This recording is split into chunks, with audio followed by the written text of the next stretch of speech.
नमस्कार, India TV digital live के इस प्लेटफॉर्म में आपका स्वागत है। आपके साथ मैं हूं ज्योत्सना पाटनी और आज हम बात करेंगे एक ऐसी अंतर्राष्ट्रीय खबर की जो राजनीति के गलियारों से आ रही है। और खबर है पड़ोसी मुल्क बांग्लादेश से, जहां एक बार फिर से राजनीतिक हालात बेहद ठीक नहीं दिख रहे हैं। अगर हम बांग्लादेश के राष्ट्रपति की बात करें तो खबरें ऐसी हैं कि राष्ट्रपति जल्द ही इस्तीफा दे सकते हैं। देखिए, 5 साल का राष्ट्रपति का पूरा कार्यकाल था, अभी 2 साल का वक्त बचा है, लेकिन कार्यकाल खत्म होने से पहले ही ये खबरें सामने आना कि राष्ट्रपति इस्तीफा दे सकते हैं। ये देश की राजनीतिक दृष्टि को देखते हुए, वहाँ के जो पॉलिटिकल सिनेरियो को देखते हुए चिंता ज़रूर बढ़ाता है, न सिर्फ पड़ोसी मुल्क की बल्कि उसके आसपास के मुल्कों की भी। अब बांग्लादेश के गलियारों से जो खबर सामने आ रही है उसके मुताबिक हलचलें वहाँ पर सियासी बहुत तेज़ हैं। इस तरह के कयास लगाए जा रहे हैं कि राष्ट्रपति मोहम्मद शहाबुद्दीन जल्द ही अपने पद से इस्तीफा दे सकते हैं। 5 साल का जो उनका कार्यकाल है, अभी उसको 3 साल का ही वक्त पूरा हुआ है, लेकिन 2 साल का वक्त अभी और बचा है। लेकिन जो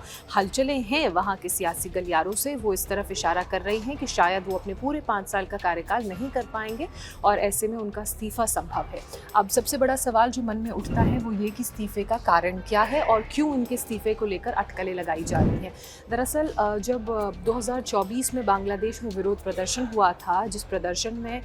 वहाँ की प्रधानमंत्री को अब सत्ता से हाथ गंवाना पड़ा था और उसके बाद उन्होंने भारत में आकर शरण ले ली थी, उनसे बातचीत की जो खबरें हैं वो सामने आई हैं। और यही कारण है कि प्रधानमंत्री तारिक रहमान के मंत्रालय की तरफ से और उनकी जो पार्टी है BNP यानी कि बांग्लादेश नेशनलिस्ट पार्टी, उस पार्टी की तरफ से एक वरिष्ठ नेता ने ये बताया है कि ऐसी संभावनाएं हैं और वहाँ के राजनीतिक गलियारों में इस तरह की अटकलें भी हैं कि जल्द ही राष्ट्रपति इस्तीफा दे सकते हैं। अब सबके मन में ये सवाल होगा कि ये इस्तीफा दरअसल क्यों हो रहा है, किस लिए होने जा रहा है। देखिए, इस्तीफे को लेकर तमाम तरह की अटकलें तो हैं ही, लेकिन उन अटकलों के बीच एक कारण ये भी बताया जा रहा है कि उस वक्त जो तत्कालीन प्रधानमंत्री शेख हसीना थी बांग्लादेश की, जिन्हें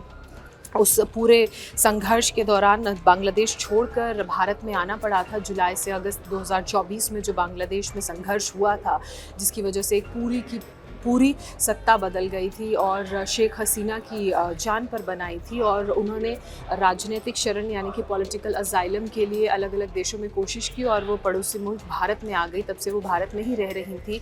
उनकी दरअसल बांग्लादेश के राष्ट्रपति से कुछ बातचीत हुई है और ऐसे में अब ये कयास लगाए जा रहे हैं कि बहुत सारे कारणों में से एक कारण ये भी हो सकता है कि दोनों राष्ट्राध्यक्षों का, पूर्व प्रधानमंत्री बांग्लादेश की शेख हसीना और बांग्लादेश के राष्ट्रपति के बीच जो ये बातचीत हुई है, उस बातचीत को लेकर सरकार में नाराज़गी है, प्रधानमंत्री और प्रधानमंत्री का जो पूरा की कैबिनेट है उसमें नाराज़गी है और उसी नाराज़गी का खामियाजा एक कारणों में से इस्तीफे के बन रहा है। इसके अलावा अब जो अगला सवाल उठता है उस पर भी हम जिक्र कर लेते हैं कि कार्यकाल पूरा होने से पहले ही क्यों और क्या क्या कारण है कि क्यों इस तरह के संकेत दिए जा रहे हैं कि शहाबुद्दीन जो हैं वो इस्तीफा दे सकते हैं। देखिए,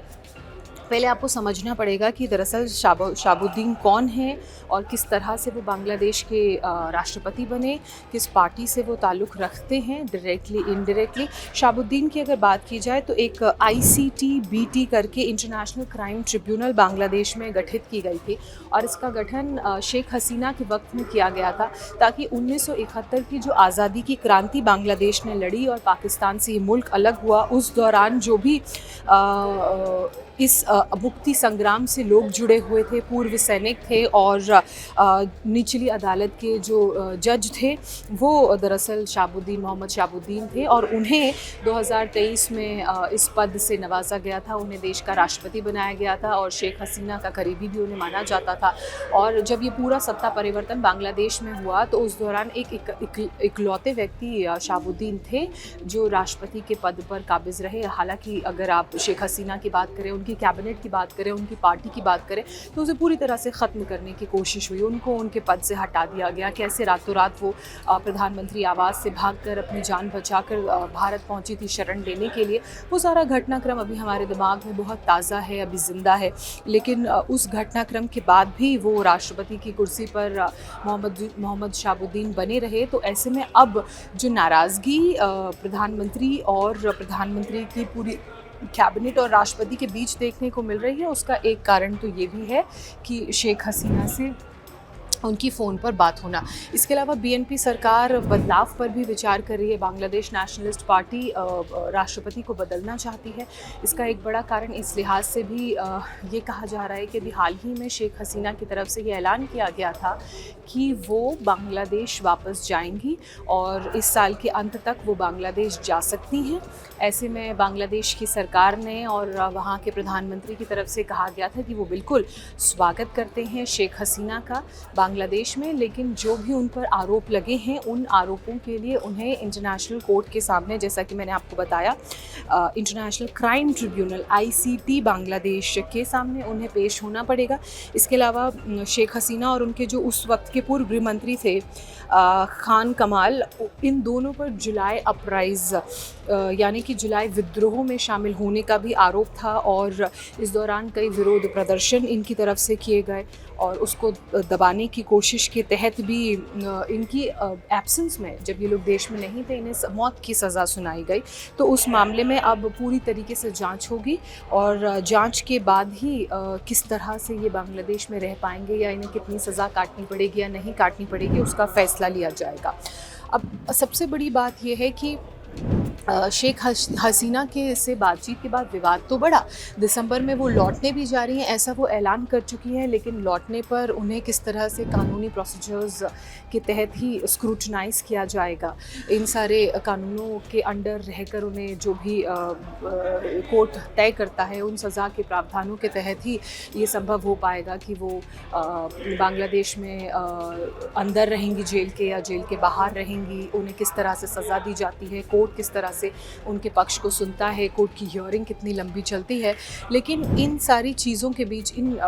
तमाम कानूनी कार्रवाई और पहलुओं के बीच जो बड़ा सवाल है वो ये कि जब राष्ट्रपति अपने पद से हटते हैं या उन्हें पद से हटाया जाता है, इम्पीचमेंट होता है या वो रेजिग्नेशन देते हैं, तो बांग्लादेश का कानून क्या कहता है कि अब आगे राष्ट्रपति की जिम्मेदारी कौन संभालेगा। तो बांग्लादेश का जो संविधान है उस संविधान के अनुसार अगर राष्ट्रपति अपने पद से इस्तीफा दे रहे हैं तो जो नया राष्ट्राध्यक्ष है, जब तक वो चुन नहीं लिया जाता है तब तक ये जिम्मेदारी वहाँ के जो संसदीय स्पीकर हैं उनके हवाले होती है। और इस वक्त वहाँ के जो संसदीय स्पीकर हैं वो हैं